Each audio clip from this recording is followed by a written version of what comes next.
Hope you're enjoying your parfait. I'm delighted that we have our first Nudge Your Network commitments. These were the first 5. So we have Sasquatch Village, aka Heather Collis, Joanna at Polska, right? So I should tell you what they're doing. So Heather is doing 10,000 steps a day for the next 3 weeks. Joanna is doing 10,000 steps a day for the next 3 weeks. Number 3 is Amy Lavalier. Hey, Amy. All right. She's doing 300, and is that 300 crunches? 300 crunches a day for 3 weeks. Jeff Cruz is running 2 times a week for 3 weeks. And then Sue Hamade, great Sue, she's doing 30 minutes of exercise a day for 3 weeks. Awesome. There are gifts at reception for you, so don't forget about that.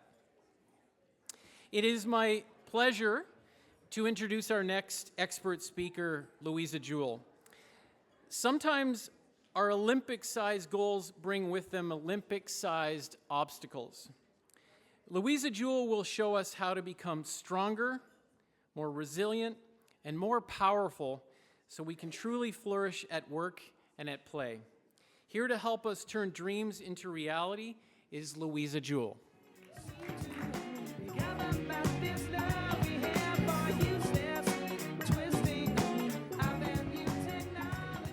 Hello, good morning. I'm so thrilled to be here celebrating this Day of Wellness Champions, and congratulations to the nominees and pre-congratulations to the winners. I want to start off, I want you to imagine that you have an idea for a book. You and your partner have this amazing idea. You've actually shopped it around. You've talked about it at a few different events. You know it's a great idea. People really, really like it. So you write up a manuscript, and you actually write this great book proposal, and you get yourself an agent out of New York City, because that's like the book publishing capital of North America, and it's the early 90s, pre-email, pre-internet days. Now, you go to the publisher, or you go to the agent, you say, you got to get us some meetings now, and your agent gets you 15 meetings with top publishers. You go into your bank account, get your money, fly down there with your partner, and you meet with these 15 publishers. They all hate the idea. They say, too lovey-lovey, nobody buys crap like that, and we hate the title, absolutely hate it. So let me ask you, how many of you would persevere and continue with this book idea? Hands up. Okay, keep your hands up, okay? Because this is what happens. And you can hold, you were all wellness champions, so maybe you can hold it longer than usual. All right. So imagine now your agent goes out and says, okay, forget those guys. Let's continue. They go out in the yellow pages to find these publishers. They find 25 publishers willing to meet with you face to face. So once again, out of your own pocket, you and your partner, you fly down there, you're paying for a hotel because you're there every day, you're running all of these meetings every day. 25 publishers hate your idea. Hate it. They say, too lovey-lovey, nobody buys this crap, and we hate the title, come on. So now 40 publishers now hate your idea. How many of you would continue to persist? Hands up. Let's see them really high. Oh, good. We've got a few diehards here. Okay, good. All right, keep them up. Keep your hands up. All right. This is really like your arm's going to look great at the end of this. Okay. So you go out. Now the agent says to you, okay, you guys are nuts. We've seen 40. Look, I've been in the business for a long time. I know, 40 publishers turn you down. It's not going to happen. I'm dropping you. So your agent drops you. Now you have to get all of these meetings with the publishers. You're now having to fly to Chicago and Boston and LA. Now you're ringing up quite a bit. This has become a financial investment for you. You're spending thousands and thousands of dollars. Not only that, This is taking time for you to fly to all these places. But you managed to get 40 meetings. Another 40 publishers are willing to talk to you. So you go several days, weeks of meetings. They all hate your idea. Too lovey-dovey, nobody buys this crap, and we hate the title. Come on. 80 publishers have turned you down. 80. How many people are still in? Okay, we're getting some. Okay, sir, I want to ask you, what's keeping you going? I wouldn't give up on it. And what is it? What gives you that power not to give up? I believe. You believe in the idea. This lady over here, your hand is way up. Tell me why. It's very similar to my own story. Oh, okay, there you go. So you've done this before. All right, good. You know. All right, what else? The lady in the back. What's keeping you going? Well, you believe in yourself, so why would you? No, you believe in yourself. Okay, perfect. Yes, thank you. All right. So now let me tell you what happens. You actually go to another 20 publishers who turn you down.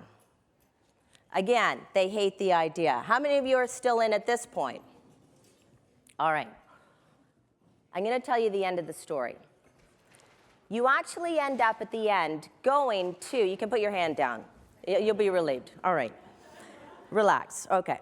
So you actually, with this story, this is a true story, and here's what happens. They end up going to a book expo at the end. So they've already seen 100 publishers. They end up going to a book expo where they are able to see publisher after publisher after publisher. 3 days, they go from booth to booth to booth to try to sell their idea.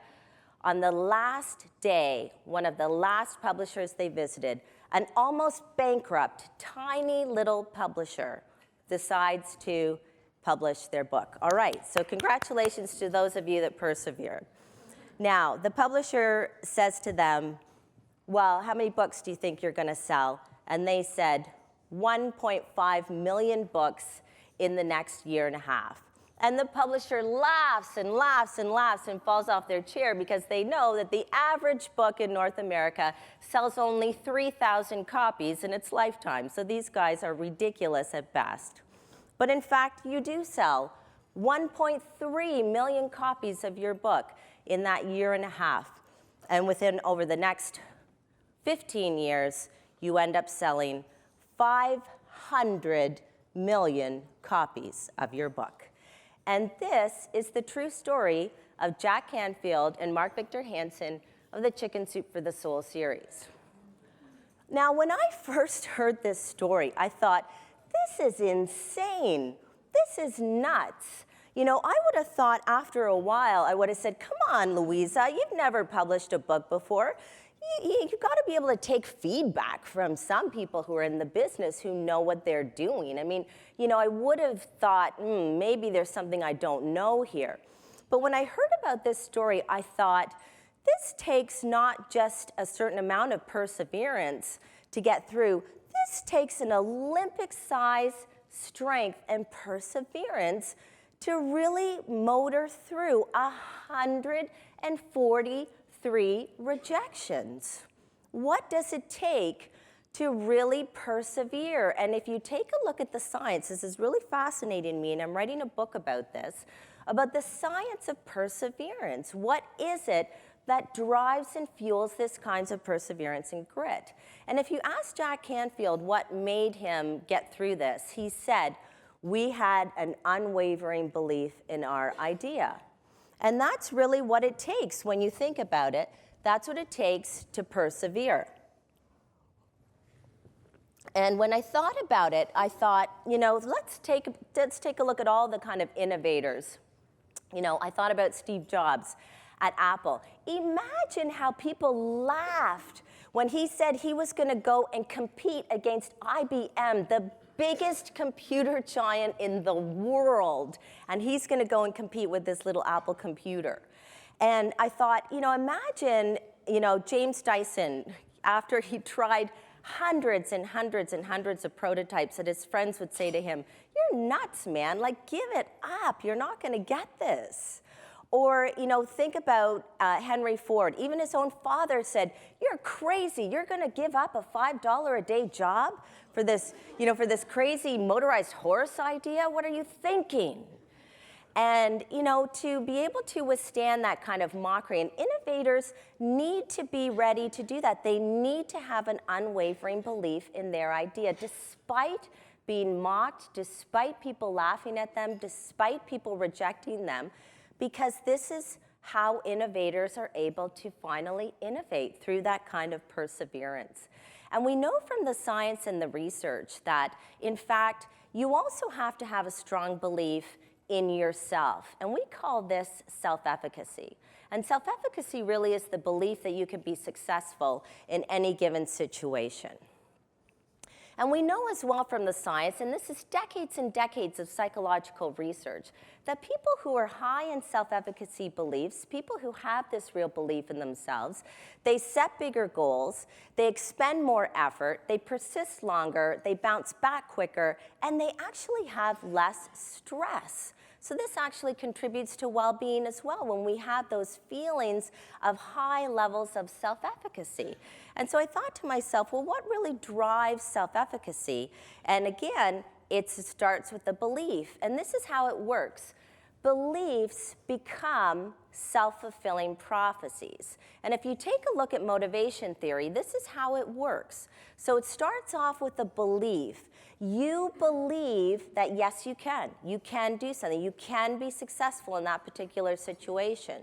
So what happens is your behaviors then they align with that. They fall into place with that. They say, yes, I can, so I'm motivated. I put in the effort. I put in the perseverance. I have the grit to maintain this level of energy I need once I have this belief. And then, of course, we have a certain performance. Because we've put the effort in, we have a certain performance. And then what happens is, this is the important piece of it, we have what we call the interpretation of the performance. So you take a look at this in James Dyson's case, for example, with his bagless vacuum cleaner. He actually had to go through 5,126 prototypes before he actually came up with his winning idea. So after every single failure, he had to say to himself, okay, I learned something. I can do it the next time, you see? He had to have this. If he had his interpretation of, I failed, I can't do it, didn't work, I got to give up, he would never fuel his belief that he could do it again. But because he had this interpretation of, look, keep trying, it's coming, I learned something the last time, I'll incorporate it next time, etc., 5,126 times he said this. He kept fueling this belief, and now he's a billionaire. Nice. So this is how beliefs become self-fulfilling prophecies, and the same goes for beliefs that you can't do it. I can't do it, and the same thing happens. Our behaviors align with that, and our performance, it's a poor performance as a result of that as well. So what I want to share with you is some science-backed strategies of how, when we have Olympic-sized goals that we want to go after, what are some of the things that we can do in the science, that science shows us, that really can help fuel that Olympic-sized perseverance? And the first one is that you have to have the right mindset. So I want to ask you, I have two different statements up on the screen. The one on the top, let's call this one A. You're born with a certain IQ, and you can't significantly change that. So IQ stays fixed over your lifetime. And then we'll have another statement, B, which is you are not born with a certain amount of IQ. You can significantly change your IQ. IQ is not fixed over your lifetime. Now, if you believe A is true, I'd like you to stand up. If you believe B is true, I want you to stay sitting. So go ahead. If you believe A is true, stand up.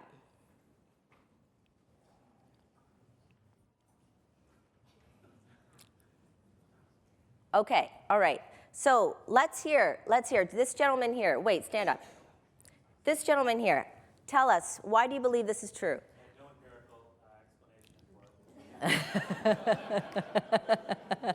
Anyone else? Nicole?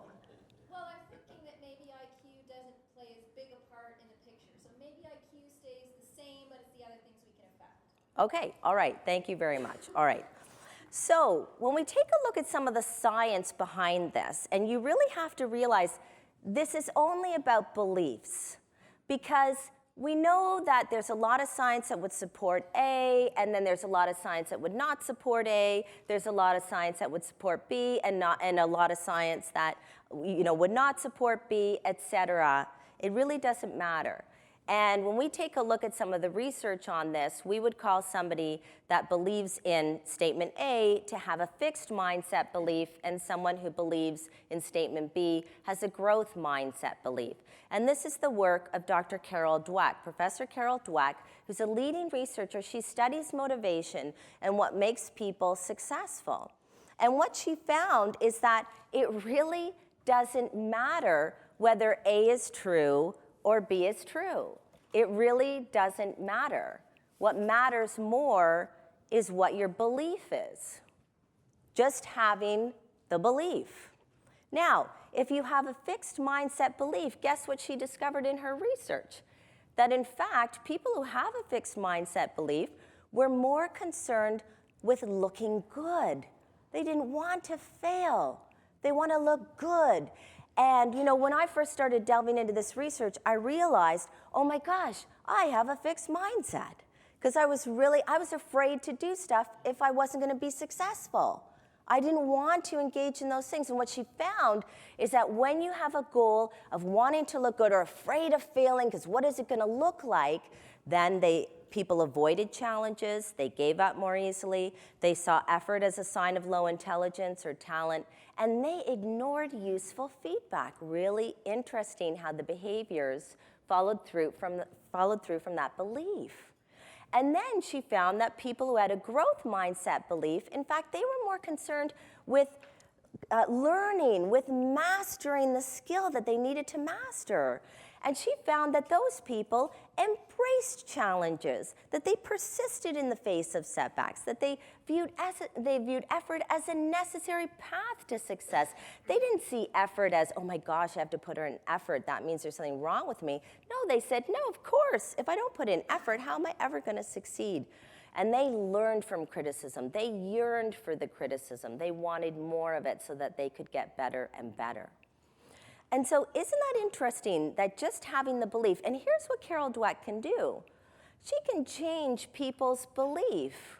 And as soon as she changes people's beliefs, they start acting more in the growth mindset. Isn't that interesting? And I found with myself, for example, that as soon as I started to shift from a fixed to a growth mindset, that I started to go after my Olympic-sized goals. I wasn't afraid anymore to go after what I really wanted to in my life. So I want to do a little bit of table talk right now, and I want to ask you, just in amongst your tables, discuss some of these. What areas of your life would you say you have a fixed mindset, and how does that affect your performance? What areas of your life would you say you have a growth mindset, and how does that affect you in that area? So just at your table, just take 2 minutes, and let's talk about this.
have your attention back.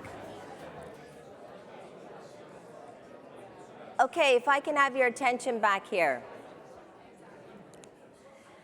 And so did you find that in different areas of your life you might have a fixed or growth mindset? How many people found that to be true?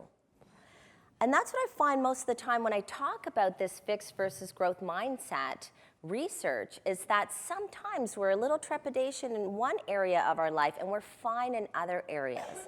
And it's about really finding out, is our fixed mindset stopping us from going after those dreams and those goals that we really want, that we're really, really fearful about?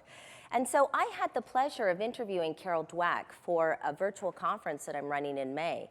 And I mean, she's just incredibly intelligent and so deep in her knowledge on this topic. And so I asked her, what is your #1 strategy for building a growth mindset? And she said, Louisa, it's the power of yet. And I said, what do you mean the power of yet? Tell me about this. She said, well, I came across this school, and Carol Dweck does a lot of work with schools. She said, I came across this school, and when kids fail an exam or fail a test, they just write on the paper, not yet. And I thought, that's amazing. And she was really amazed by that, because kids have an opportunity to learn over their lifetime. So it's not that they had failed, they just weren't there yet. And it was very powerful for them to think that if they were just to do a little bit more work, a little bit more practice, a little bit more learning, that they could get there, just not yet. And so now when you think about failures or setbacks or disappointments, if we could only say, you know what, I'm just not there yet, but I will get there, this would give us the possibility. It allows room for us to be able to persevere and continue on with our dreams. So I really love that strategy of the power of yet. So another thing that I want to talk about, something that really, really can fuel incredible perseverance in our lives towards Olympic-sized goals, is connecting to something bigger than yourself. And when I thought about, purpose, and when I think about all of the science of well-being, that having a purpose and a meaning in your life can contribute so much to well-being. In fact, there was a study recently where they took people who were under a tremendous amount of stress, who had had several traumas in their lifetime in the past couple of years. And what they found is that those people who volunteered, who did charitable acts, in fact, had no more physical ailments when they compared them to other people who did not volunteer. So it was incredible how even just volunteering and doing charitable acts had actually protected them against getting these new physical ailments. Really interesting. So I thought to myself, who has an Olympic-sized purpose? Who has persevered through so much because they have a bigger than themselves goal? And that there's no one else that I thought of other than Malala Yousafzai. So here's a 14-year-old girl who really believes in one thing. She believes that girls are entitled to an education. And she's an activist in Pakistan who fights for the 31 million girls who cannot go to school, who are denied an education. And she knew that people were out trying to kill her. In fact, she had had many threats on her life. And of course, we know the story. The Taliban one day finds her on her bus to school at 14 years old, shoots her at point blank in the head with a gun. Now, 3 miracles happened that day. The first miracle, it's a miracle that a bullet that's flying 1,000 miles an hour at her head at point blank range deflects off of her skull, missing her brain, goes through her eardrum and lands in her shoulder. What a miracle that is. It's no short of a miracle. Then, the second miracle that occurs, one of the top pediatric trauma specialists from the UK happens to be in her city. So they call her to say, please come and help us save Malala's life.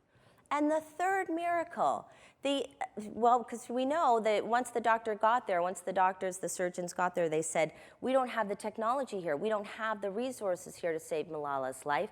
And the third miracle that happens is the Emir of the United Arab Emirates sends his private jet to take Malala to the UK with the surgeons over to the UK. It's an 8-hour flight. This is no normal private jet. This is an intensive care unit in the sky.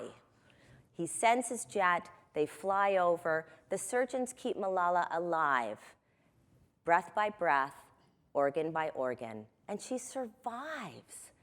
And not only that, they thought, is she ever going to walk again? Is she ever going to talk again? Yes, walking, talking, thriving. Now, would you give up at that point after being shot in the head? I might have. I might have said, oh, you know what? I really like this idea of advocating for, for girls, but I'm out of here, man. Nothing worth this much. But she didn't. In fact, it fuels her motivation. It fueled her to continue. It made her stronger to persevere. And so, the question sometimes when we're trying to persevere towards Olympic-sized goals is not what or how I'm going to do it, but why? Why do you do it? And we should be asking ourselves why more often, and if we can connect to that meaning and purpose. And so I ask you now, what is your why? What is your why that connects you, that keeps you persevering towards your Olympic-sized goals? And if we can connect to that more often, guess what? It not only helps us persevere, it also builds our well-being and happiness as well. So it's a good thing. Ask why more often. All right, so let me tell you a little bit about my story, because 2014 was sort of like I felt like it was like my Olympic year. And I had started the Canadian Positive Psychology Association in 2012. In 2014, we saw our revenues double. We just came off in July, just came off the most incredible conference. We had doubled our attendance. Things were really, really going well for the association. After 10 years of procrastinating, I finally decided to write my first book. So I was writing a chapter every single month. It was fantastic. I was feeling so good about that. That was an Olympic-sized goal for me. And now I had revamped my website. I had never had so many speaking engagements in my life. I mean, things were going really well. Now, on the other side of things, my father-in-law, who had a thriving legal law business just a few years ago, was now dying of Parkinson's disease. And by last year, he had become so debilitated, he was really like a complete vegetable. And it was heartbreaking to see such a vibrant man in such a situation. It was so sad. And at the same time, my 87-year-old mother decided to stop eating. She wouldn't eat anymore. And suddenly, my brother and I found ourselves, we had to get 24-hour care for her. We had to move her out of her home. We had to move her into another facility, find people. We were going back and forth. And it was very, very sad and very challenging for us at that time. And the third thing that happened was in September, my daughter went away to university. And she said, okay, what university is the farthest university from my parents? UBC. Yeah, that's where I'm going to go. And that's where she went. Now, nobody tells you how heartbreaking it is when your first kid goes to university. I did not know this. I thought, oh, it's fine. She's independent, it's going to be okay. No, I was like, it's like somebody ripped my heart out of my body. Did you feel that too? Yeah, you're nodding. Yes. It's like nobody tells you this. So this is all, going on in my life. I've got Olympic good things, Olympic bad ththings. And then the Olympic committee comes to me in the fall and says, we have one more event for you, Louisa. And I said, oh, well, I already got enough events. Thank you. I think I'm okay. And they said, no, sorry, this is like the Russian committee. You don't have a choice in this one. We're going to give you a divorce. And I said, oh, okay. Listen. Divorce, no, that cannot be my event. No, that's not what I pictured for my life, no. And I adore my husband. He's adorable. He's the love of my life. He's my soulmate. He's my wind beneath my wings. He's You know, we still go dancing on the weekends. We get along great. We have a great relationship. What are you talking about? No, no, no. Divorce cannot be the event. Go back in your little book there and go find me another event. And they said, okay, well, let's see what we have openings for. How about death of a child or 4th stage breast cancer? Okay, I'll stick with divorce. You know, there is some comfort in that moment to say, could be worse, could be worse. There's also a lot of comfort in acceptance and just moving into acceptance and saying, this is my life, good or bad, this is my life. I don't want this, don't give it to me, but it's coming. So why fight it? I'll do what I can. So I thought to myself, okay, wow, this is way too much now. I know a lot about positive psychology. You know, I do all of this resilience training. I know how to get through stuff like this. So I got to pull out the big guns.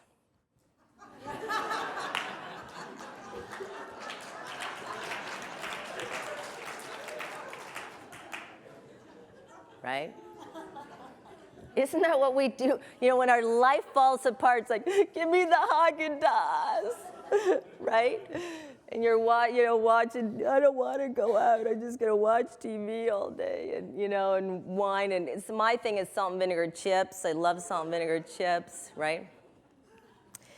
And, this is what we think when life falls apart. I even have a friend of mine who used to smoke 20 years ago. When she got a divorce, she started smoking again. I said, what are you doing? She goes, look, I'm going through a divorce. Leave me alone. Let me smoke. And I thought, oh my gosh, this is like you're fueling your body with toxins as you're going through the most difficult time of your life.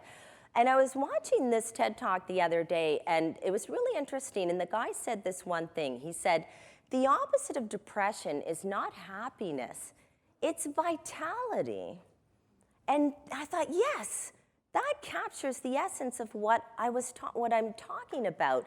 Because, how many of you have been through a divorce who know what I'm talking about? It's not happy times. It's not happy times. So I find it sometimes impossible to be happy all the time. It's not even appropriate for us to be happy all the time. This is sad. This is hard stuff.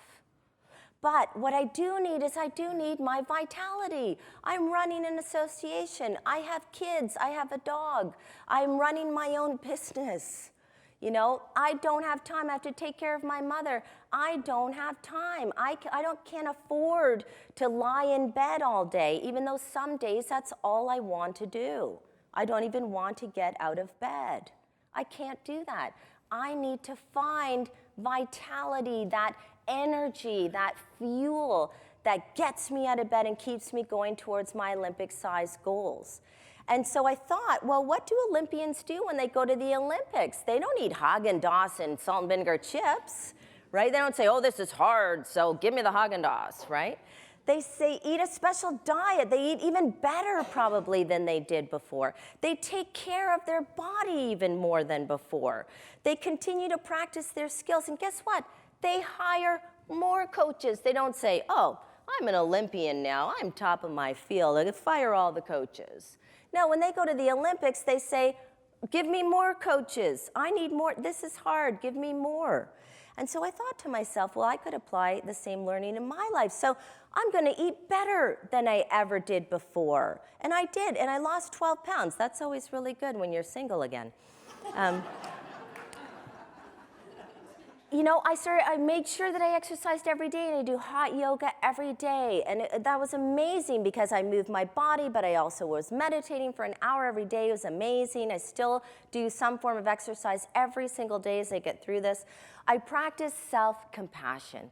And that is really important, not only to be taking care of your body, but you need to be taking care of yourself and your heart and who you are. And some people say, well, I can't be nice to myself because if I want to achieve my goals, I got to be hard on myself. And in fact, the research in self-compassion will show you that the exact opposite is true. That in fact, people who are really high in self-compassion, in fact, perform better. And so there were days where I would be like in my yoga practice, just talking to myself, with my eyes closed, talking to myself, saying, like as if I was my best friend. Louisa, way to go. Wow, hard day today, really hard, way to go. You really did well. And, and I was talking to Kristen Neff, who's a leading researcher in this area, and I told her that I did this in my yoga practice, and she goes, you don't say that out loud, do you? I said, no, I just say it to myself. And the other thing is that I've been practicing self-compassion for 10 years. You can't start practicing for the Olympics once you get to the Olympics. And so I was so grateful that I had practiced, that my muscle of self-compassion was so strong that when I went into this Olympics of life, I was self-compassionate as a default. So we need to be practicing those things now to take care of ourselves. And the other thing I did is I went to see my therapist again. Hadn't seen him in years. Like, hey, reacquaint myself with my therapist. How you doing? I got more help because it's hard when you're going through a hard time. And I called in all the troops. And people say to me, oh, you study positive psychology. You must be happy all the time. And I say, no, I have teenagers. So, no. But I hired more help as I was going through my Olympics of life. So that's what we need to do, especially when we have hard times. So I want to show you one more thing that can really fuel your positive mental energy no matter what is going on in your life. And that is to ask yourself, what are you feeding your brain? What thoughts are you feeding your brain with? Now, for decades, psychologists always knew that negative emotions had a function. That, in caveman days, for example, when we were walking, through the forest, having a good day, and all of a sudden we ran into this, right? We're like, oh, right? Negative emotions, in fact, mobilized us. It sends out adrenaline and other things in our body, mobilizes us to fight or flight and get away, and that's perfect. That's what we want to have happen. So positive psychologists started to ask the question, well, what good are positive emotions then? And so, like this is a picture of my friend's daughter, and this always brings me positive emotion, and this is better. So we have a positive emotion, and here's what happens. Now, Barbara Fredrickson is a leading researcher in the area of positive emotions. And what she has determined is she's worked with neuroscientists all around the world, and she has over 15 years of research on this topic of positive emotions. And she has she has come forward with the broaden and build theory of positive emotions. That positive emotions broaden our thinking and build important psychological resources. So we have a positive emotion, and then what happens is we actually have increased psychological resources. Guess what? Positive emotions fuel self-efficacy. When you are actually in a good mood, you actually feel you have higher levels of self-efficacy and confidence. Incredible how our bodies can contribute to that, how emotions can contribute to those feelings of confidence. We also know that it improves hope and optimism and many other psychological resources. And when we have those psychological resources, it fuels our energy. It keeps us going. It then gives us higher levels of productivity.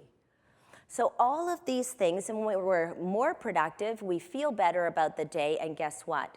We have what's called a virtuous spiral or an upward spiral. And this is what happens when we have positive emotions. So they have a functionality. And what she's put forward in terms of keeping your own positive energy high is, we talk about this kind of ratio because people say, oh, does that mean you have to be happy all the time or in positive emotion all the time? No, that's ridiculous. We can't do that. But we want to maintain a good ratio. We want to have more positive emotions to negative emotions. And we used to talk about 3 to 1, but now there's mathematicians that are arguing about that ratio.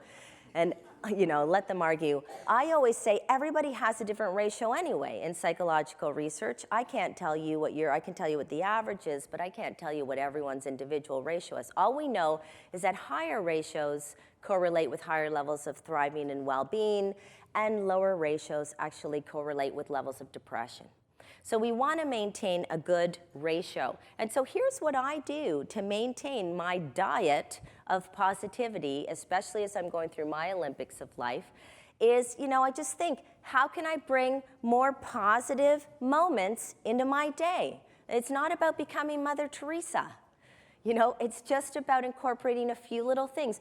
How many of you sit through lunch every day at your desk? Yes. I did that forever because we don't have time.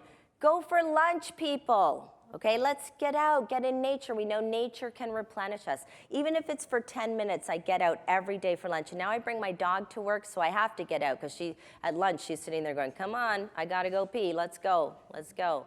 So I don't have an excuse anymore. But look at these simple things. Listen to your favorite song on YouTube, or I savor my time with my dog. How many people have a dog? And they greet you in the morning like as if they haven't seen you in like 2 weeks. They're like, woohoo, my gosh, this is great, you're awake. It's like, yes, I love it. So the other thing I do is I prescribe half an hour of Hot in Cleveland. It's a show on TV, and Betty White is in it, who's 92, and she's hysterical, and I laugh and laugh and laugh, and I do that every day just so I have laughter. I meditate, perfect.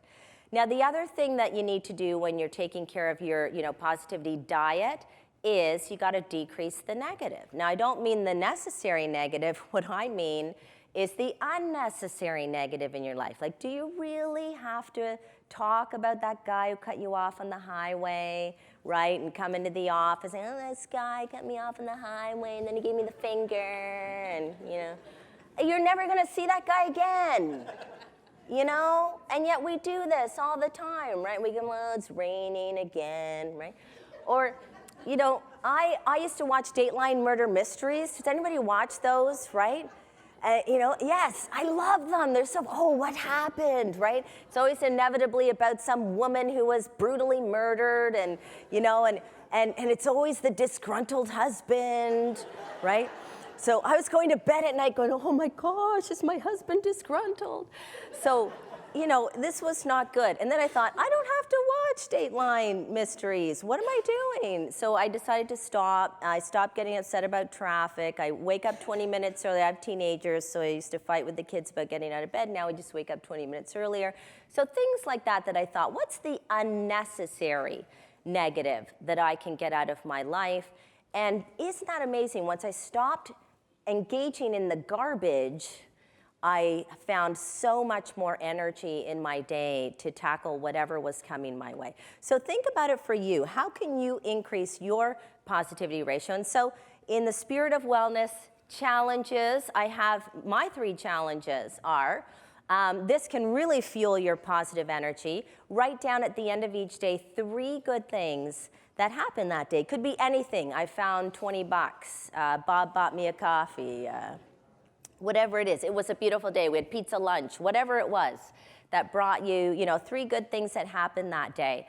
And here's what happens with the 3 good things reflection, is when you start doing this at the end of every day for 3 weeks, you start to train your brain to look for the good, because you have to write those things down at the end of the day. So you start shifting your focus, and guess what falls away? The bad stuff. The bad stuff actually falls away because you're focusing more on the good stuff. Try it. Try it for 3 weeks. It's actually, this is a scientific experiment. This is a scientific practice. It's proven to increase well-being even up to 6 months after you've done it for a few weeks. So give it a try. We did this with the school, and it was amazing how the boys responded. Here's another challenge. Stop complaining. Commit to not complaining for 3 weeks. That's just like an energy suck as well, and then it sucks everybody else in too. And the final one that I want to give you is refrain from reading email for 1 full day each weekend. I do not read emails on the weekend. I do not. I come back to like 400 emails on Monday. I don't know what people do. It's like, I don't work on the weekends, I take a break. I take a mental break. But for those of you who find it difficult to leave it for 2 days, try 1 day for 3 weeks. And those are my challenges to all of you as you embark on your Olympic-sized goals. I wish you every success in that. And before I go, I want us to do one last exercise. And this is an example of how you can infuse your body. I call this a jolt of joy. And here's what I want us to do. Everyone stand up. Now you have to use your imagination a little bit with this one, okay? Are you ready? Are you ready to play a little bit? That's what it takes sometimes to fill your body with positive emotions. You ready to play? All right, so this is what you're going to imagine. You are walking down the street in New York City. You live in Toronto. You're walking down the street in New York City, and oh my gosh, you run into the most favorite person in the world to you. My gosh, and you haven't seen this person in like 5 years. This was like your best buddy from like camp or school or somewhere in the past. You haven't seen them in 5 years. What are they doing in New York City? I want you to greet everybody at your table just like that. You ready? Go!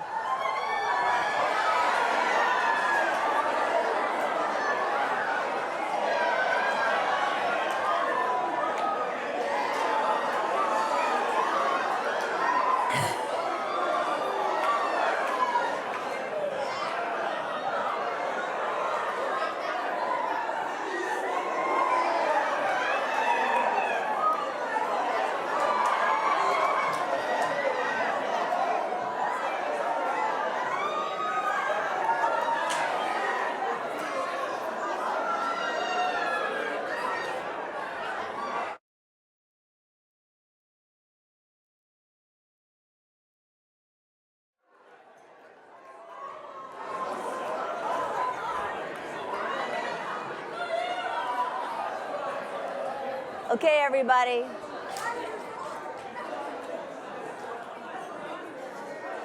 Did you feel it? Did you feel that jolt of joy? That's all it takes. Thanks, everybody.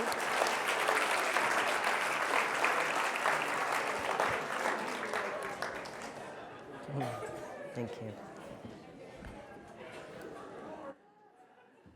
I felt it.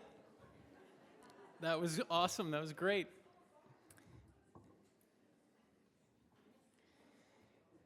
I have to say, you really have to dig deep for some of your positivity when you build up to an event like today.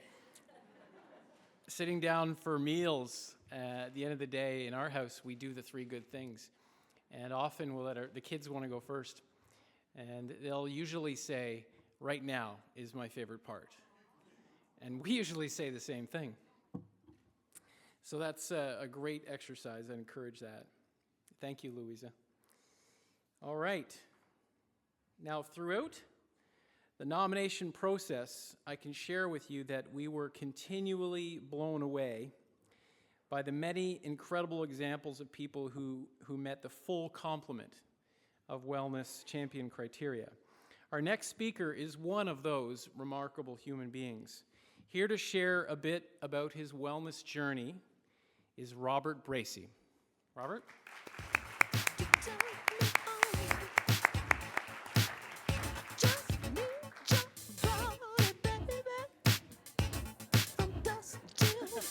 Is this the intro music you chose? Thanks, Rob. Well, that's good. We just danced the whole time. Actually, Roger, I was going to say something, but I can't follow Louisa's show there. We do a thing around our family dinner table as well, but we've amped it up a little bit. So this is particularly when we have guests over. They all get a kick out of it. So everybody at the table has to say thanks for something that day. And it's not a religious thing. It's just you have to say thanks. But we put a bit of a spin on it. You can't repeat what anybody else said. And if it's too boring, like if somebody says thanks for the food, we get to vote it off, and we go around again until they come up with something new. And this has all been great fun until my son really got into it, and he's just savage. He doesn't let anybody get away with anything. But it's fun. I tell you, start dinner. It's usually cold by the time you start dinner, but it's pretty good. Anyways, Roger, great idea. Thank you very much for putting this together, and I hope the rest of the day goes like this, because this is a blast. At least I think it's really fun. So one of the things I like about it, one of the reasons why I really embrace the idea of speaking today is this is sort of like preaching to the converted. You wouldn't be here if you didn't believe in this stuff. So why don't I give you what I call my top 10 wellness rules, and we'll see how they go, and you can take notes. You won't have to take notes. Don't worry about it. Anyways, the first one is, and I got this from something I read years and years ago from a guy named Duncan MacDonald, who was a really famous runner back in the 70s. And he said he actually hated runners. And he hated runners, or he said something to that effect, because they were so self-righteous. And I think as being wellness champions, we got to keep our mouth shut sometimes. And I know I've heard that from several people in my family and in my company. But there is a certain amount, you can't take this stuff too seriously. It's being a little bit like a converted smoker. If you're really, really into this stuff and you pound away about its benefits, people stop listening. What's that term? The louder I speak, the less people listen, or something like that? Anyways, there's some truth to it. I also think if you take it too seriously, you end up beating yourself up. So I think you just got to relax with what you're doing and be cool with it. Okay, the second top 10 tips, second of 10, is what I call fishing rod rules. And the rules that you have that you don't follow too closely. They're fishing, a fishing rod bends but always comes back. So I've developed a whole bunch over my years, and most of them are personal, but some of them are pretty easy. For example, and part of the reason I have these fishing rod rules is so that I don't have to make too many decisions. For example, when I'm traveling, when I go to dinner, I always have a salad. I don't have the meat, I don't do anything else, I just have the salad. And so all I ever look at, because if I look at anything else, I might be tempted by it, all I ever look at is the salads. And it's always spinach salad with something on top. But I tell you, it makes it easy because I don't have to read the menu. And usually if I'm having a glass of wine or 6 or whatever the case may be, the waitress comes by and I said, yeah, spinach salad with salmon. Do you have it? And they always say yes. Anyways, there's a bunch of others. One of them is, if you look at how much protein you're supposed to eat as you're exercising, it's incredible. I mean, it's really, really hard to eat that much protein. So when I'm looking for a snack or anything, I always search for protein. As I said in one of the little information thing we fill out, my challenge right now, I've got a bunch of challenges, but one of them is I can't find fruit. Fruit is really hard to find. Vegetables I'm all right on, but fruit seems to be hard. So I'm starting to morph these rules so I can eat more fruit somehow. I really liked Wells. Is Wells still here? Oh man, what a great speech. That was really cool. Actually, I was sitting there thinking about what I'm going to say. I figure I'm playing on the house's money right now because it was worth coming just to hear some of the stuff he said, particularly about sleep. And if I get a chance to ask a question, I'm 58, mid-50-year-old guys have a problem at around 3 o'clock in the morning, and it usually has to do with getting up and going to the washroom. I don't know how I get deep sleep, so I'm going to bed early, I'm doing all sorts of stuff, but I sleep like crap. Anyways, one of the things yes, it's true, actually, but one of the things I do now is I take naps all the time. And it's become a little bit of a joke. Is Rada still here? Oh, yeah, Rada's still here. So sometimes I get tired at work. And the other day I said, you know what, everybody back off. And I closed the doors of the boardroom, and I had to sleep in the boardroom. And anyways, that's our own culture, okay? But it works, So I'm not shy about some of this stuff. And I think being the CEO of my company and not being shy about this stuff is a big deal. And we'll get to that point.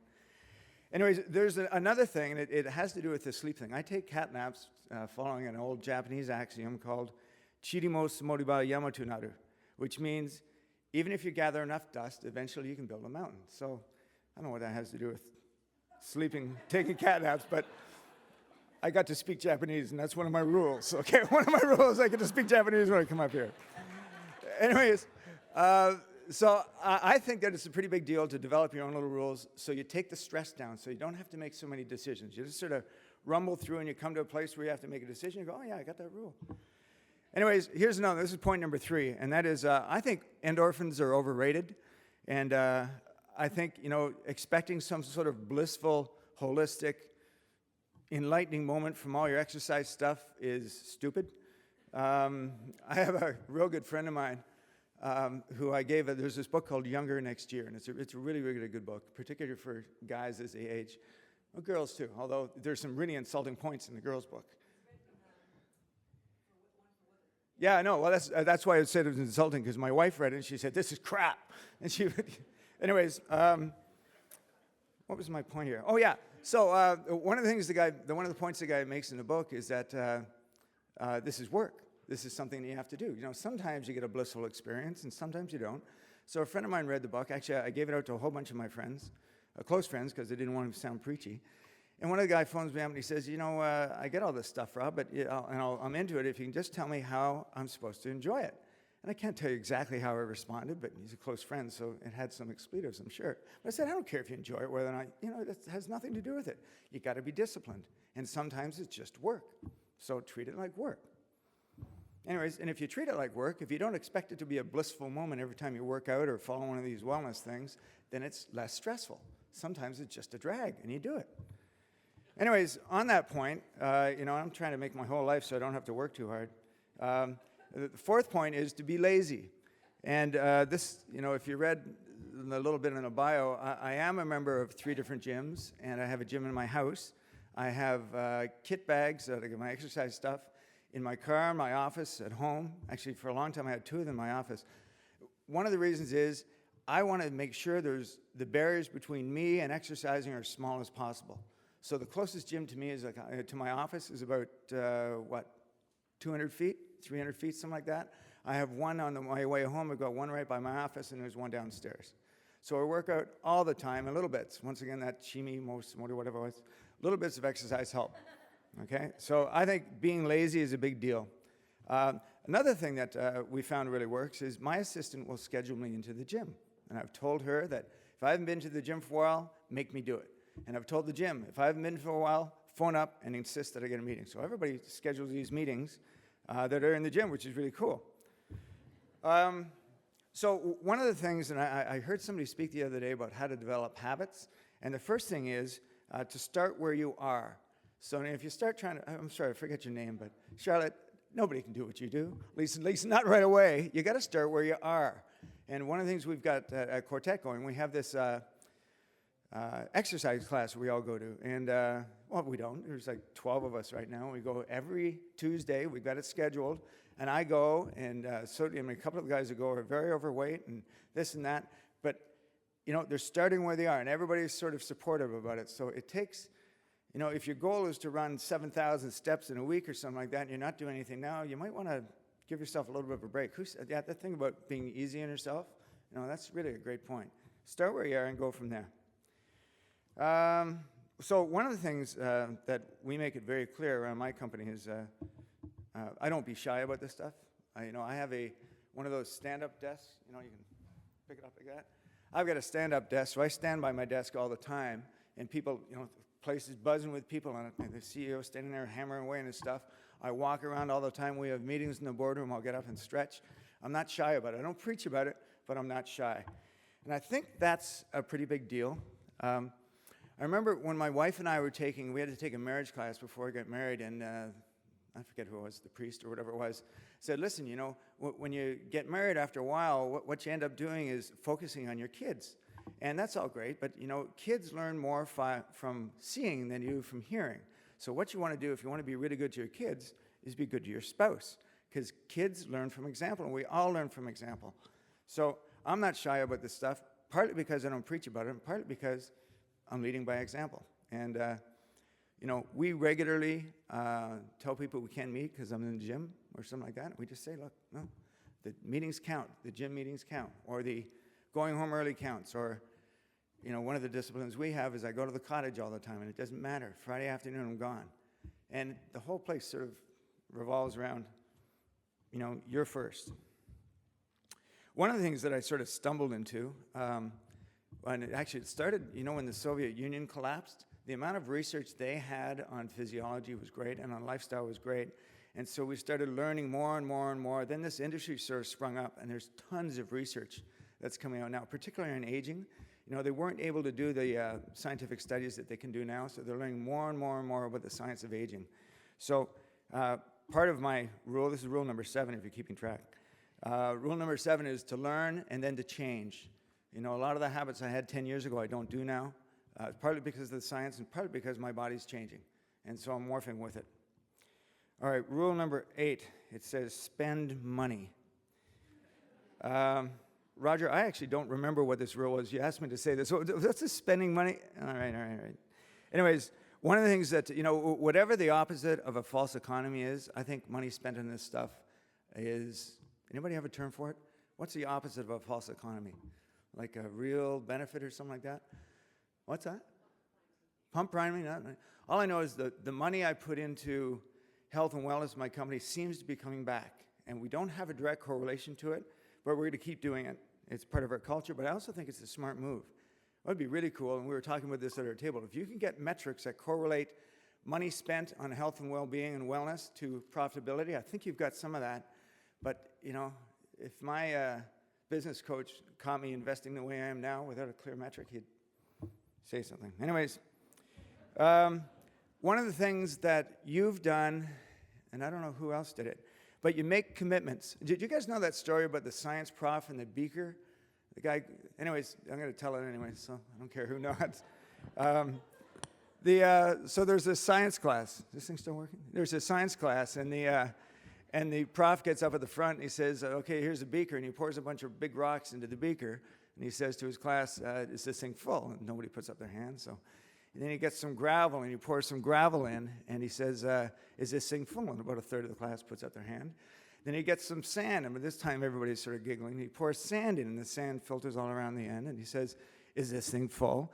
And by this time, everybody's chuckling like crazy, and almost everybody puts up their hand, and he says, no.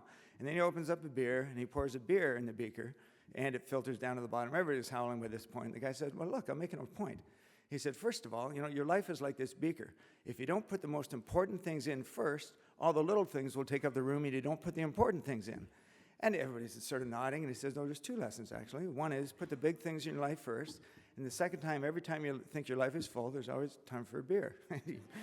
Anyways, but one of my stupid little tips on this wellness thing is make commitments.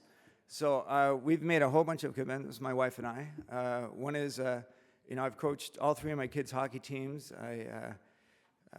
We go to the cottage every weekend.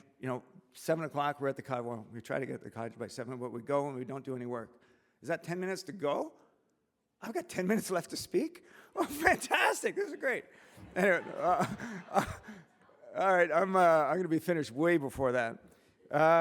But I think it's a big deal. Volunteer for activities. If you think you're interested in something, you put it into your schedule, and then everything else seems to figure out how to work around it.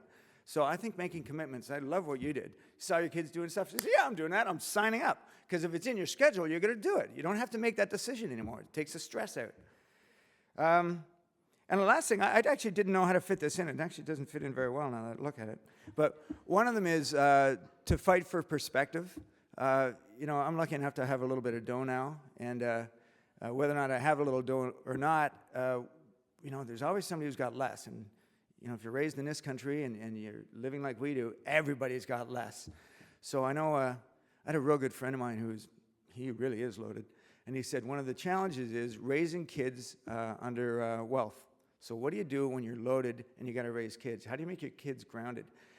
We're not sure how to do it, but I know we fight for it all the time. So we do all sorts of charity stuff. I know you read my bio. We got a bunch of women's groups charities we do in Kenya. But part of the reason we do it is to keep the family unit together, and we spend tons of money on vacations too. It's a great way when your kids grow up. It's like bribing them to be your friends, but it works. It's true, isn't it? I mean, after a while, they don't want to come unless you're spending. Actually, we were at this uber expensive resort in Switzerland this year, and we had all the kids together, and I got sort of teary-eyed, and I said, this could be our last family vacation together. And my eldest daughter looked at me, and I said, you keep writing the checks, and we'll keep coming. Anyways, there is something to it, Every time you think you got the world by the tail, or every time you think you're doing well, remind yourself there's all sorts of people that don't have it.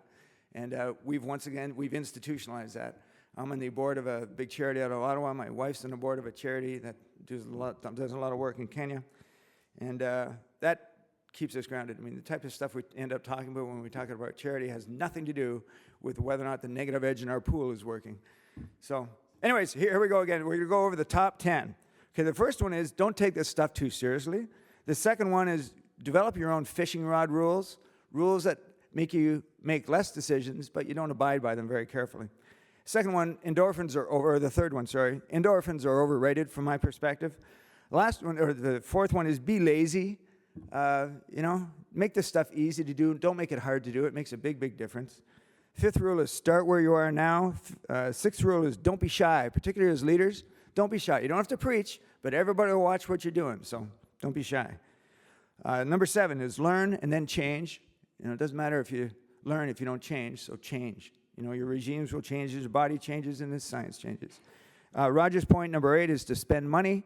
Number 9 is to make commitments, the beaker thing. Number 10 is fight for perspective. And that's it. So drive. Good. Thanks, man.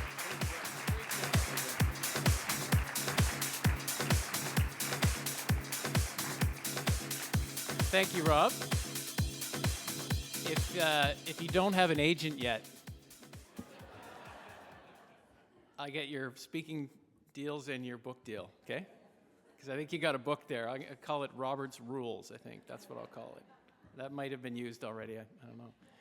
All right, it's not that we don't have energy in the room, but it's time for an energy boost. Nicole is going to take us through that right now for just a few minutes.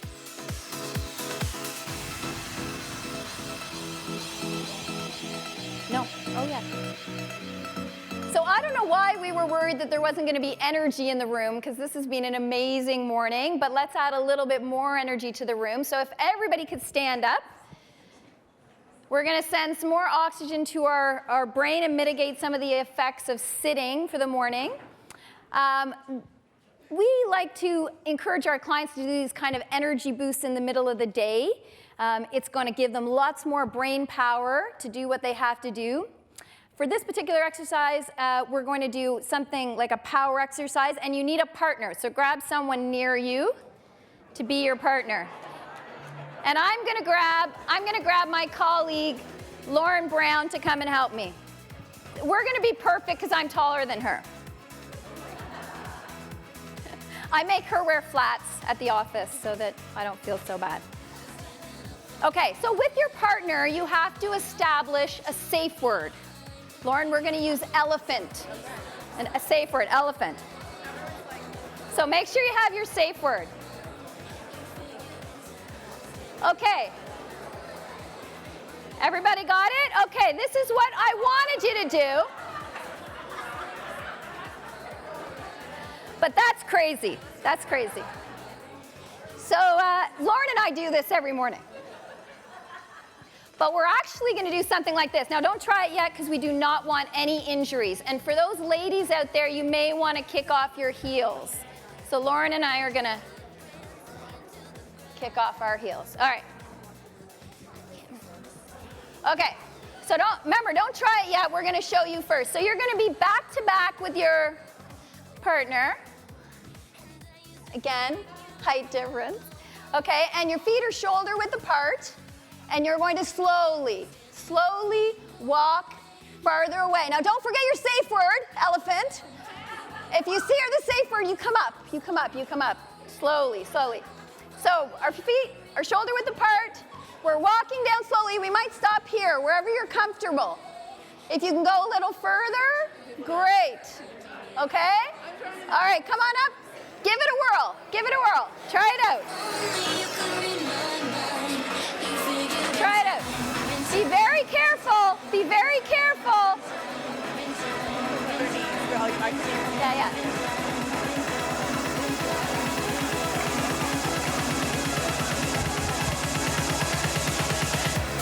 Don't hurt yourself. Okay, Lauren. Yeah, whoa. Don't go too low. All right, come back up.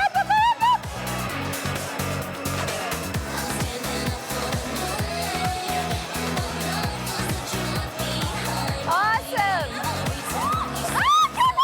Careful.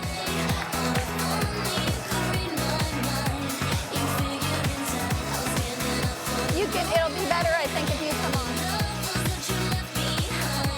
Better. Good job. Woo! Yes, it's good. Thank you, guys. That was great. You were awesome. You can take a seat. Thank you, Lauren.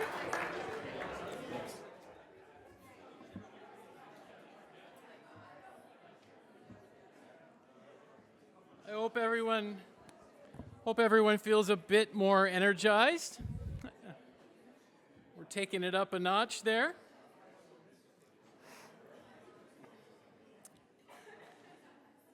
Okay. I'd like to introduce our last expert speaker. Trione Moore is a registered nutritional consultant specializing in corporate wellness. We at Thorpe Benefits have had the pleasure of working with her and benefiting from her knowledge. Today, she'll share insights on the connection between nutrition and higher performing body and brain function. Sounds complicated, but I think we'll find it less daunting than we think. as we learn to enhance our drive and focus through brain nutrition, including addressing the gut-brain axis. It's my pleasure to welcome Tryon Moore. Thank you. Hi there. I'm not quite sure what he said about me. I was just rushing in, but hopefully it was all good. Thank you. Wow, I've been moved from joy to tears to joy several times this morning already. So I don't know how nutrition's really going to match that, but hopefully I can give you some information on how to positively impact your brain function and health, not only on a day-to-day basis, so ways to affect our mood, our mental performance in moment to moment, but also to improve our brain health into old age. So the BBC did an experiment where they took two former champion chess players and they pitted them head to head. But before they did, they fed them two different meals.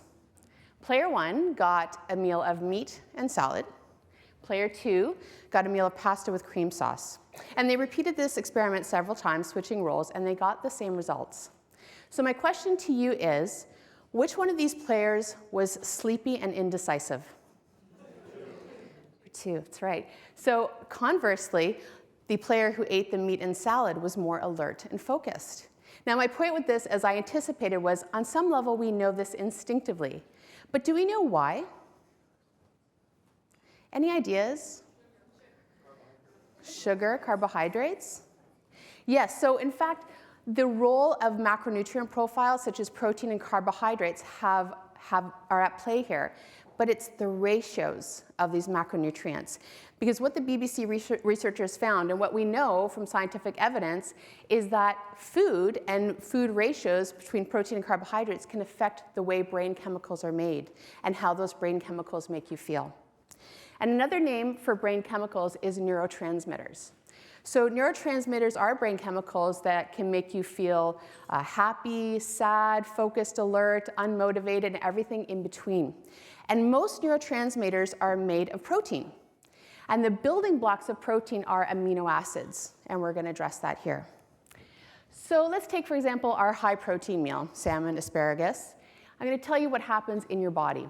So when you take in your protein, there we go, obviously it goes down, you digest it, and hopefully if your digestion is really good, you break apart that protein really, really well, and you liberate various amino acids. One of those amino acids is called tyrosine.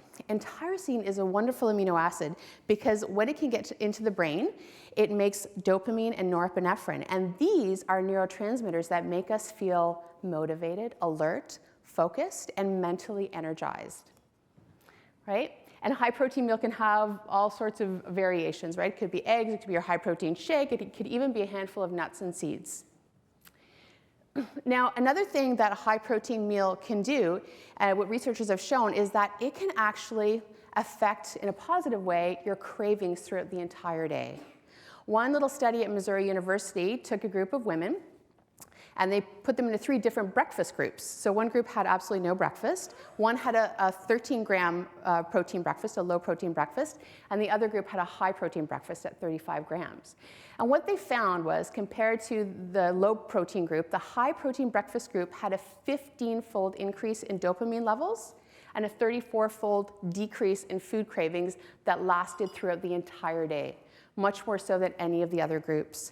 And what researchers concluded was that this reward response, this dopamine response created by the protein foods, actually reduced regulated food intake throughout the day, and that this is a very important part of us attenuating cravings in dealing with food consumption. Okay. Now, if eggs are sort of your specialty for breakfast, which I think is an excellent way to start your day, there's another benefit that we get here in this food in particular. In the yolks, there's a B vitamin-like substance called choline. And choline is a building block of your memory neurotransmitter called acetylcholine. And acetylcholine is absolutely essential for the storage and recall of memory. So if you don't have enough choline, you're not going to make enough acetylcholine. And even the physician's desk reference says that if we don't have enough acetylcholine into old age or even any time, that our memory will suffer and we'll be more prone to other mentally degenerative diseases. And if you add a little rosemary to your cooking, rosemary has a compound that actually inhibits the breakdown of acetylcholine, allowing it to last longer in the body. So these are all things we can do with food to elevate or impact our ability to perform mentally. So for example, when we want to sway audiences or perform well at a test or just mentally be on a higher game, we can use a higher protein meal to help take this effect. But then we have a bit of a conundrum here. What have you heard about that Thanksgiving turkey? Yeah, it's supposed to make you sleepy. And what substance is it in turkey that is supposed to do this to you? Tryptophan, exactly. Well, tryptophan is actually, sorry? She said gravy. Oh, yes, the gravy. I usually just have like the gravy with a little bit of turkey and potatoes in it. So anyways, yeah, okay, it's tryptophan, and tryptophan is an amino acid. But here's the thing. There are other foods that have just as much tryptophan as turkey. Chicken is almost the same, beef, some fish are almost the same, and some foods have even higher levels of tryptophan. So what is it? What is it about our Thanksgiving turkey meal? It's all those carbs you have alongside. It's not the turkey, right? So here's what happens in the body, okay? So you eat your protein, right? And again, hopefully your digestion is really good, and you liberate that tryptophan, that amino acid, right? Your body breaks down all that protein. Well, tryptophan's pretty bulky, and if it's got other amino acids to compete with, it can't get into the brain. So if you have lots of carbs along with your meal, you know the ones I'm talking about, like the pastas, like the sweet things, like the alcohol, glug, glug, glug, right? If you have lots of carbs, you're going to spike your insulin levels because insulin has to take all that sugar out of the bloodstream. But at the same time, insulin sweeps away all the competing amino acids, right? So tryptophan is left on its own, and now it can get into the brain. And when tryptophan gets into the brain, it creates serotonin, right? That's our happy, relaxed, feel-good hormone, right? The one when you're going through the, you're having the divorce diet, serotonin, you kick in because you want to make serotonin, so the body craves those ice creams and things that make you want to feel relaxed and happy. And if you make enough serotonin in the body, at the right time of day, your body will make enough melatonin, which is your sleep hormone, so that you can sleep. So simply put, a high-carb meal actually soothes you and relaxes you and prepares you for sleep. So in fact, this is probably not a very efficient way to start your day, but perhaps a more efficient way to end your day. So when you're thinking about going to sleep in the evening, perhaps your bowl of cereal with the bananas is a better option. It's actually more of a nighttime cocktail than eggs, for example, right? And eggs would be a better protein breakfast for the morning, okay? So my first challenge to you is to incorporate at least 2 high-protein breakfasts a week. And I want you to monitor 3 things. 1, your energy levels mentally and physically. How do you feel? How alert are you? Feelings of hunger. When do you first get hungry, and what kind of hunger do you have? Is it that I have to rush to get something into me because I'll just take anything, or is it more of a controlled hunger? Right? And your subsequent cravings for that day. Right? So there is another way to make dopamine, right? Or stimulate those reward pleasure centers in the brain. And you can use things like cocaine, heroin, cigarettes, chocolate, sex, well, good sex, right? And you can also use sugar. Sugar is very good at stimulating those reward centers of the brain, and one of those is dopamine. Well, in one little interesting research study done at Connecticut College, which got quite a bit of national media attention, the researchers took 2 groups of rats. And in one group, they were given a choice between cocaine and saline solution. And the other group, they were given a choice between Oreo cookies and rice cakes. Well, what they found was that both the cocaine and the Oreo cookies stimulated the pleasure reward centers of the brain, right? They stimulated those feel-good neurotransmitters. But what was interesting was that the Oreo cookie group stimulated those areas of the brain more brightly, that they lit up more neurons. So sugar is actually a very impactful food on the brain. But unfortunately, it's nice to feel good in the short term. These effects, however, are not long-lasting. As with it, oh, and by the way, yes, the rats did go for the center of the Oreo cookie first, right? It's not just human behavior. So unfortunately, over time, just as with any drug, the body starts to down-regulate the production of neurotransmitters. It's a safety mechanism in a way, but the same thing happens with sugar. For example, in one study, they took a group of obese women and they fed them a milkshake of Haagen-Dazs ice cream and Hershey's chocolate syrup. I really want to be in on some of these studies, right? Like, why do I get the lame studies about, I don't know. Anyway, so, and what they found was that the brains of obese individuals responded with less pleasure to this level of sugar. So then we sort of ask ourselves, are we creating that in our brains, or are we born with some sort of reward deficiencies in our systems? We don't know. But what we do know is that by eating this kind of food over time, we are definitely hurting our reward systems.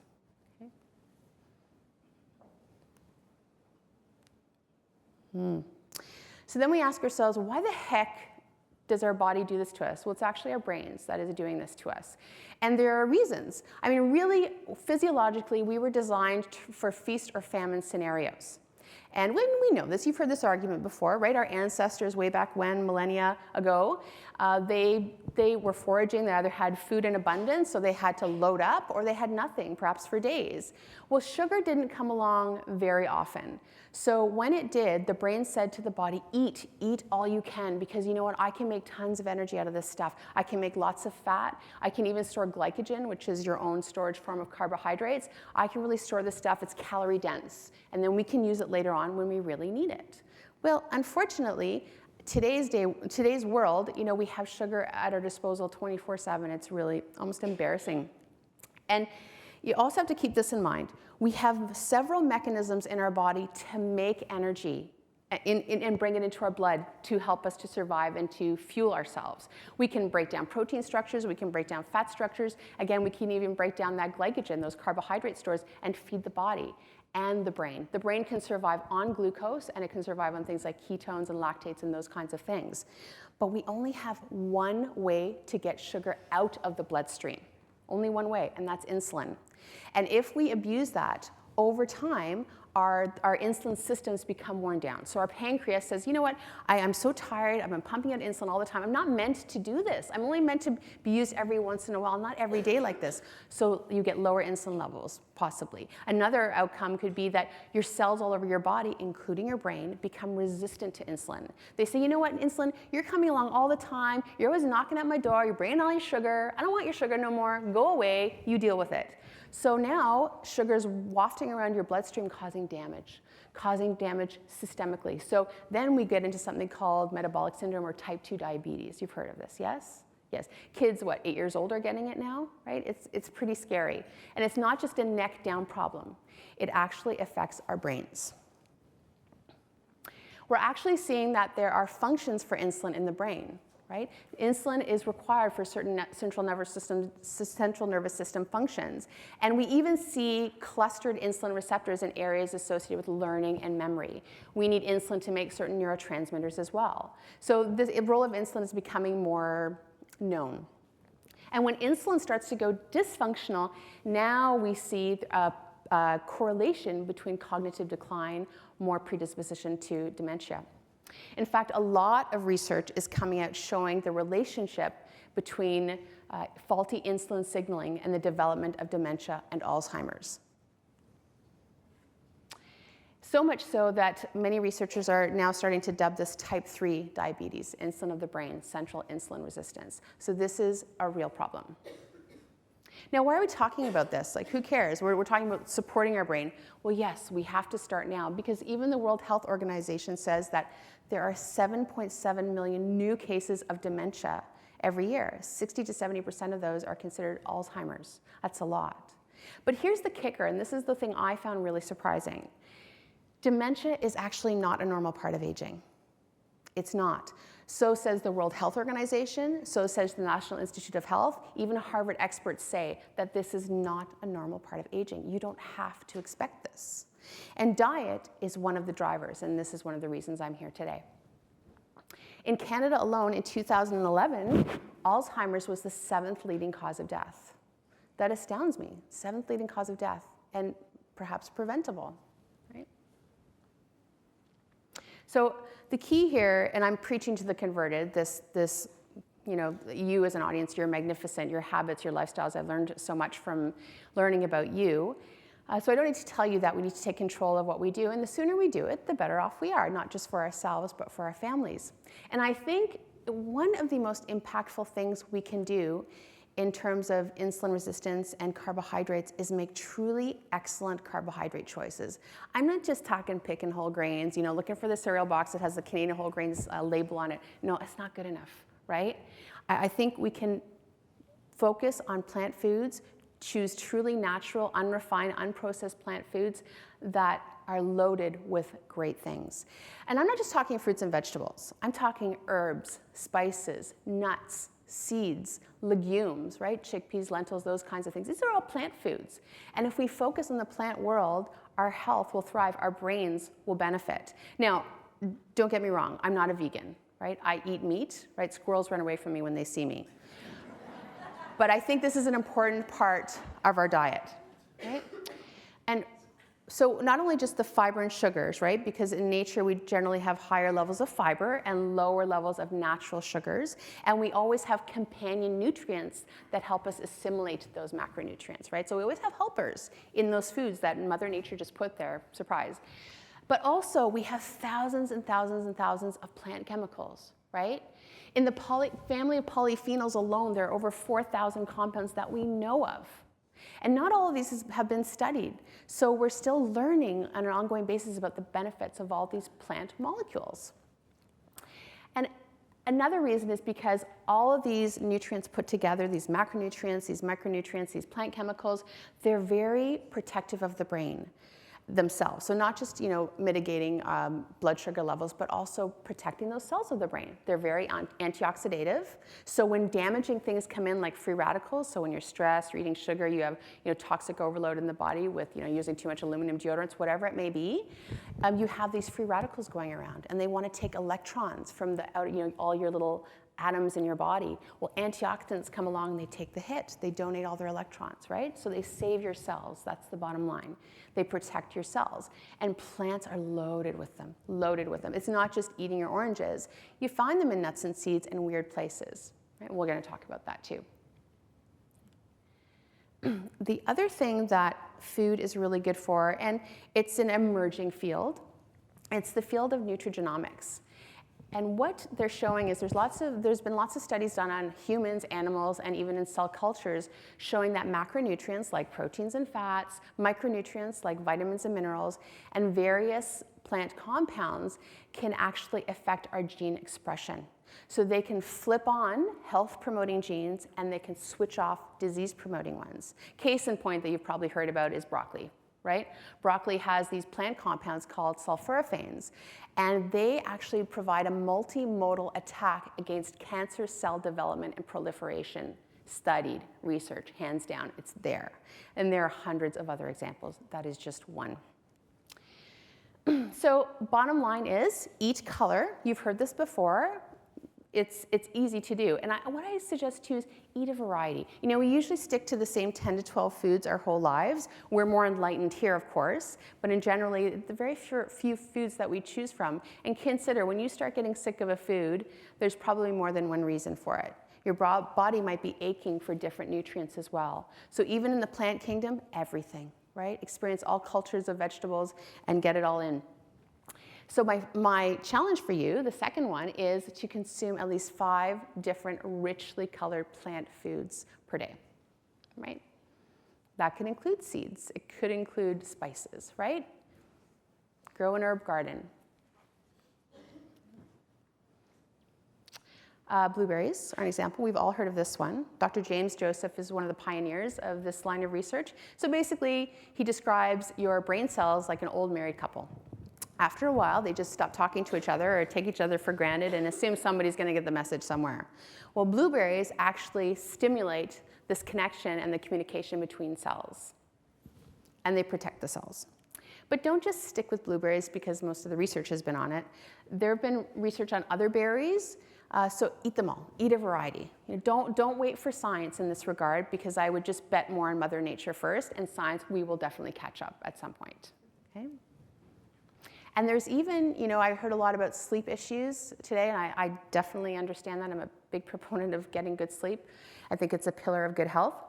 There's one, the tart cherry, if you've ever heard of it. Tart cherry juice, you can get it in little juices, actually has high levels of tryptophan and melatonin. And studies have shown that it can prolong sleep and create more restful sleep in not only healthy individuals, but insomniacs. So it's just a little therapeutic tool that you can get from the plant world. Now, another plant food that people really don't think much of as being a plant food is green tea. Right? Tea is a plant food.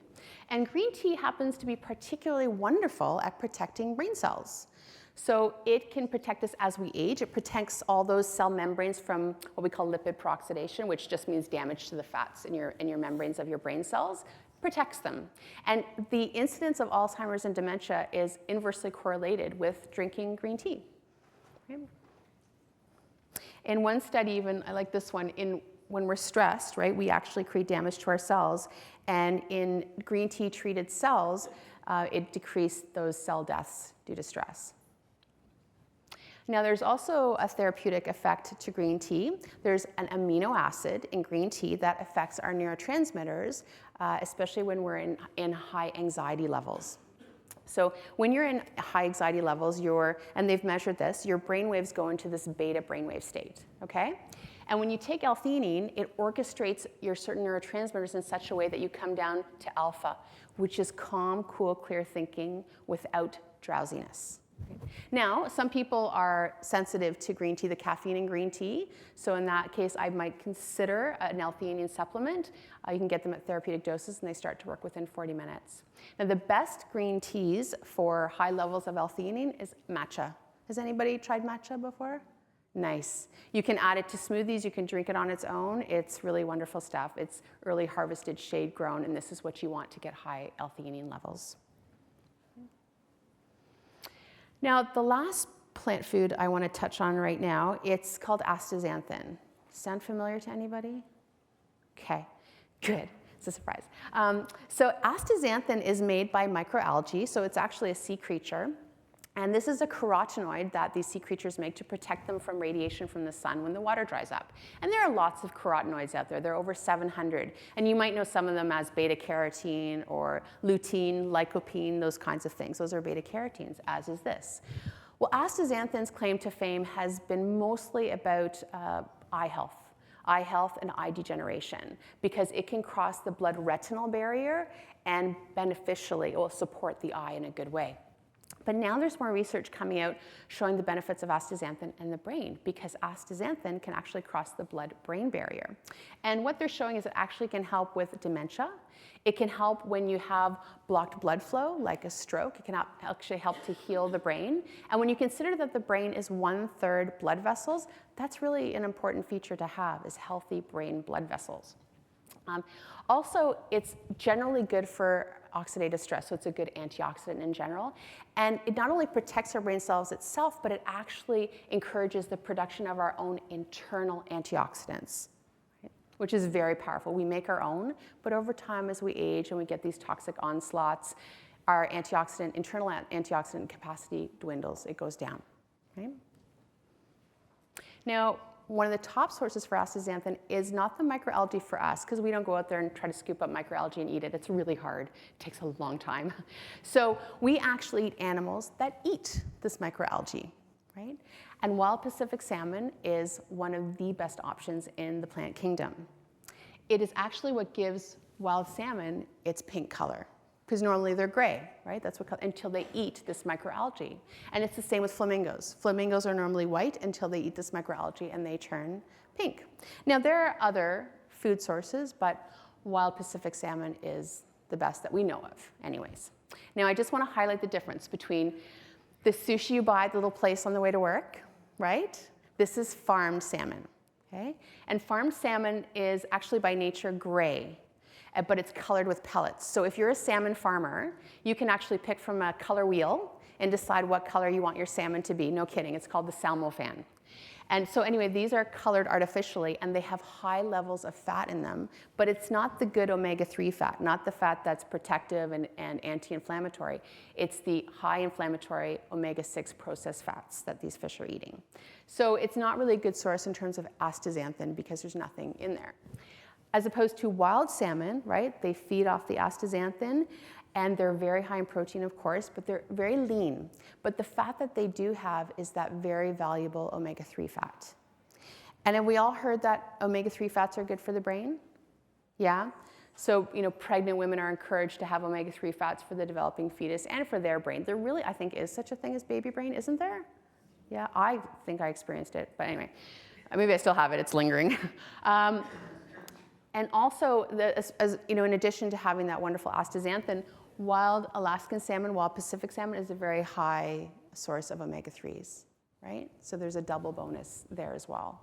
And I do encourage you, by the way, that you should, pick a resource, maybe this one. I kind of like this one, it's really easy to use. When you're looking for good omega-3 sea creature sources, it's a good one, because then you can see what's good for omega-3, what's more higher in contaminants, and what's more eco-friendly to be consuming. For example, tilapia, it's a good protein source, but there's really no omega-3s to speak of, right?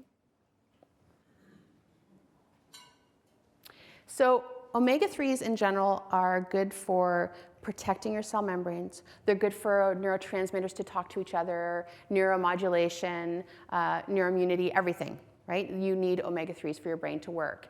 And they've even shown that low omega-3s is correlated with the incidence of brain diseases such as dementia and Alzheimer's.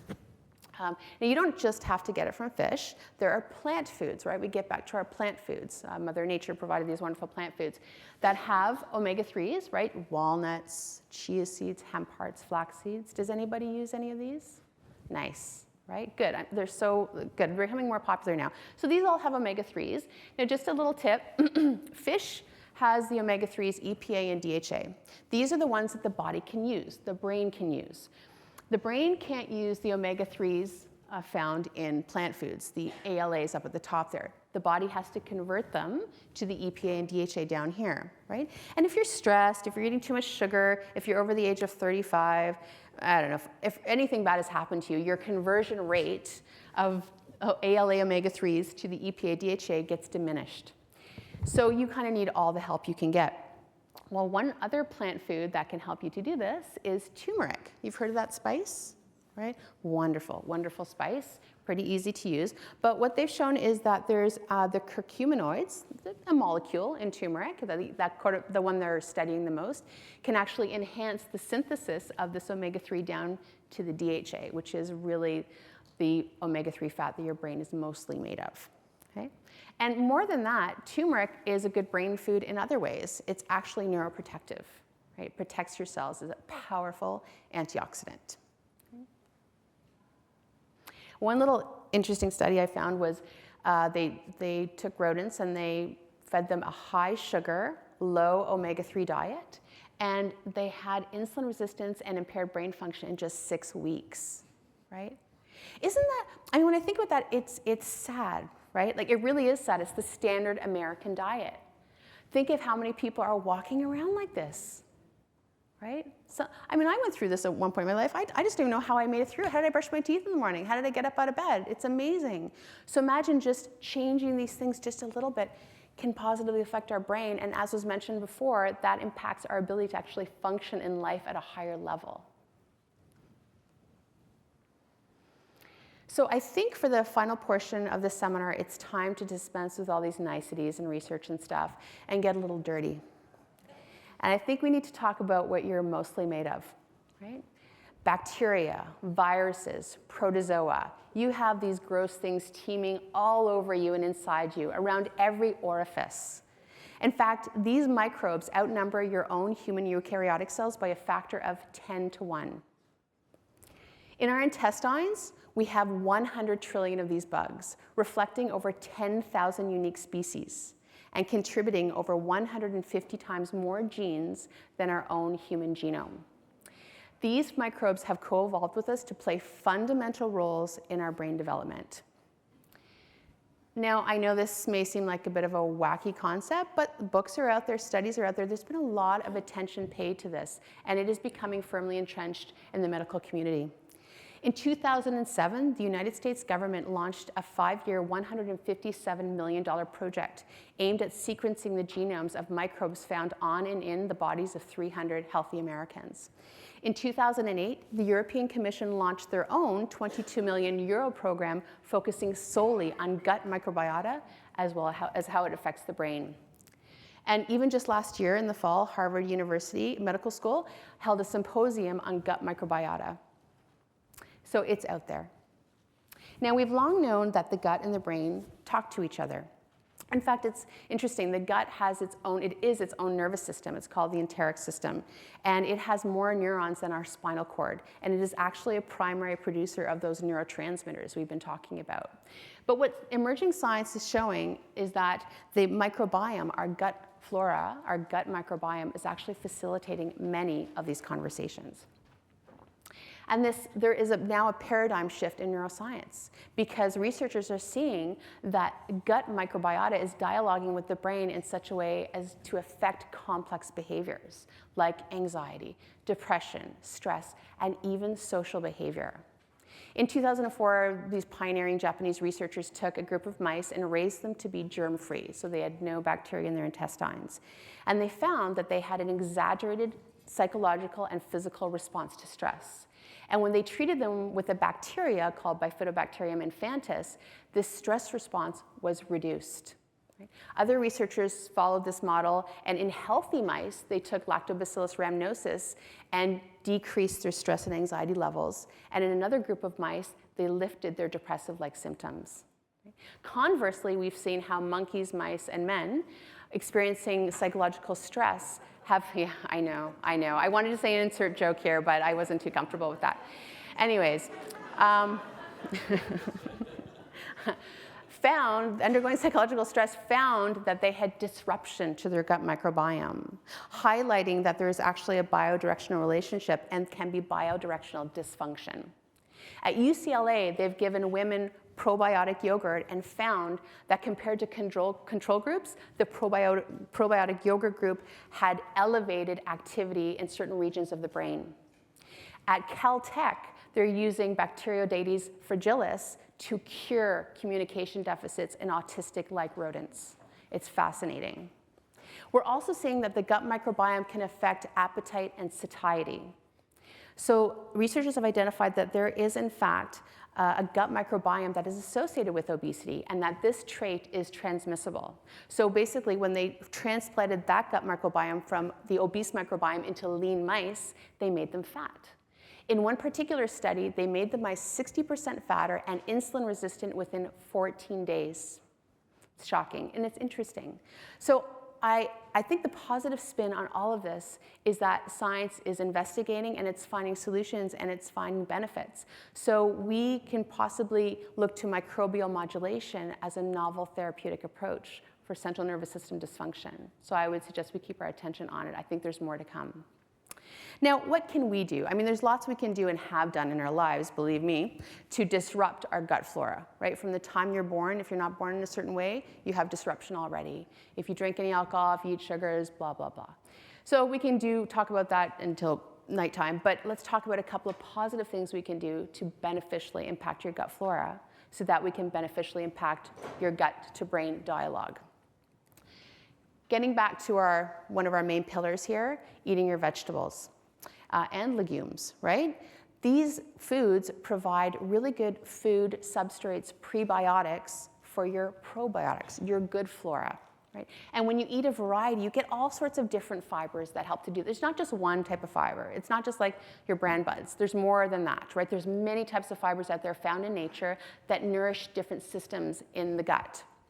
And legumes themselves seem to nourish the lean microbiome, right? The one we all want, I want it, right? And sugar actually nourishes the obese microbiome. It's really fascinating stuff.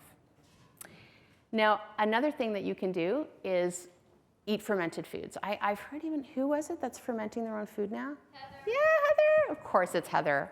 Yes, it is Heather. So and fermented foods are things like sauerkraut, kimchi, kefir, right? You've heard of these? Even you go to farmers markets these days and they have fermented foods of all different sorts, asparagus, carrots, they're doing all sorts of things.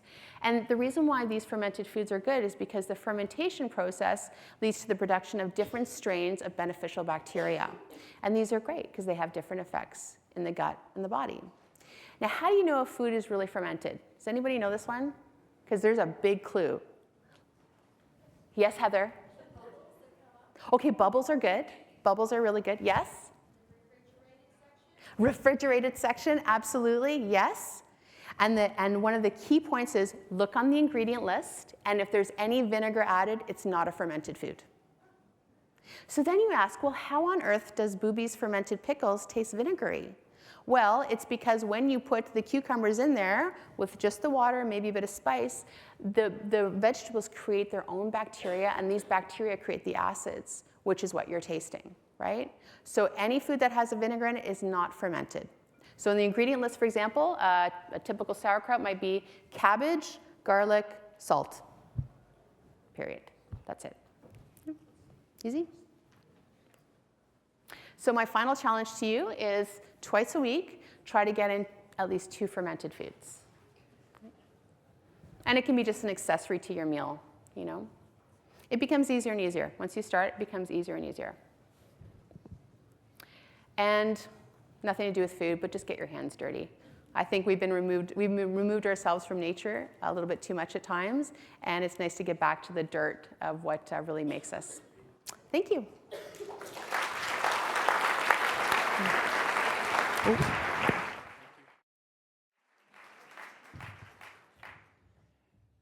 Thank you, Trione. There's a few things I've got to start adding to my diet. So when I make my kale and green tea blueberry matcha smoothie, I'm going to start adding some wild salmon into it. And then I've got it covered. Every time I listen to Trione speak, obviously I have to pay attention, and I pick up one thing that I want to change. And if you have someone like that in your corner, or you have a way to learn continuously about food that way, it's just a never-ending journey. It's wonderful. So thank you again for that. In a moment, we will invite you to take a short break as we move out into the lobby area so we can set up for the awards luncheon. So be sure to check in at the registration desk if you need to reconfirm your seating assignment for lunch. Now, before we break, and I think I've lost the clicker there. Not that it's, oh, there we go. Get the gist of it. Thank you. Don't forget, again, to nudge your network via Twitter. Hand in your Q&A cards if you have been holding on to those so that we can address those questions after the panel debate. And feel free to tweet on Wellness Champions TO. Apparently there's lots of action going on that. So also one more thing, if you haven't, you can visit Lauren and Melody and put on a little a video caption on there if you're comfortable with that. It is now, I think, about 11:35. It's 11:40, and we want to be in the room in 10 minutes. So just a very quick break to reset up. Take everything that you own off the table in case you don't want to leave anything behind. We'll clean everything up. We'll be back in here in 10 minutes. Okay? Enjoy your break.